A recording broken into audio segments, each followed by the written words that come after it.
தேனி தொகுதியில் போட்டியிடும் அம்மா மக்கள் முன்னேற்ற கழகத்தின் வேட்பாளர் டிடிவி தினகரனை ஆதரித்து அண்ணாமலை பேசி வருகிறார். அந்த நேரலை காட்சி. இதுவரை 60,000 கோடி ரூபாய் கொடுத்திருக்கின்றோம். 60,000 கோடி ரூபாய். தாய்மார்களே நல்லா கவனிங்க.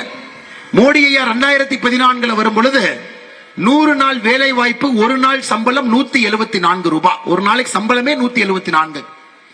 இன்னைக்கு அது 324 ரூபாயாக இருக்கிறது. 174 எங்க இருக்குதுங்க, 324 எங்க இருக்குதுங்க? ஒரு வாரத்துக்கு முன்னாடி வரைக்கும் 284 இருந்துச்சு. இன்னைக்கு மோடி ஐயா அந்த ஒரு வாரத்தில் அதை உயர்த்தி இருக்கின்றார். எப்பொழுதும் உங்களோடு நாங்கள் இருப்போம். 60,000 கோடி ரூபாய் செலவு செய்திருக்கின்றோம். இன்னும் செலவு செய்யும். இவங்க சொன்ன 100 நாள் வேலை வாய்ப்பு திட்டத்தை 150 நாட்களாக உயர்த்த மாட்டார்கள். ஆனால் மத்திய அரசின் மீது பழி போடுவாங்க.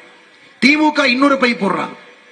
பிஜேபி தேசிய ஜனநாயக கூட்டணி ஜெயிச்சா பெண்களுக்கு வர்ற 1000 ரூபாயை நிறுத்திடுவாங்களாமா. பாருங்க, சொன்னது நீங்க கொடுக்கறதா சொன்னீங்க. அதிலும் முழுமையாக கொடுக்க முடியல. வெறும் 30% மகளிருக்கு மட்டும் கொடுக்கறீங்க. ஆனா பழிய எங்க மேல போடுறீங்க? அன்பு சகோதர சகோதரிகளை, நீங்கள் தெளிவாக இருக்க வேண்டும். இன்னைக்கு இந்தியால ஒரு தலைவர், ஒரு பிரதமர் ஏழையை பற்றி எப்பொழுதும் சிந்தித்துக் கொண்டிருக்கின்றார். 24 மணி நேரமும் சிந்தித்துக் கொண்டிருக்கின்றார் என்றால் அது பாரத பிரதமர் நரேந்திர மோடி அவர்கள் என்பதை நீங்கள் மறந்துவிடக் கூடாது.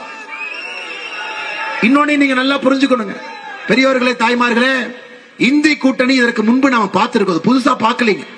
2004 இதே மாதிரி இணைஞ்சாங்க. நாமெல்லாம் எதிர்பார்த்தோம் யாருங்க பிரதமர்.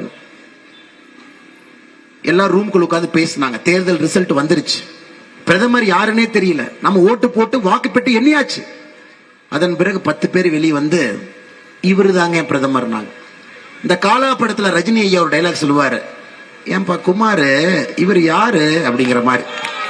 நாமெல்லாம் கேட்டோம், சார் இவர் யாருன்னு தெரியலையா சார், பிரதமர் நிறுத்திருக்கீங்கன்னு. இவர் பேர் தாங்க மன்மோகன் சிங் அப்படின்னா. ஐயா நாங்க இவருக்கு ஓட்டு போடல. நீங்க இவருக்கு ஓட்டு போடல, பட் எங்களுக்கு போட்டீங்கல்ல, நாங்கெல்லாம் இவருன்னு சொல்லியிருக்கோம்.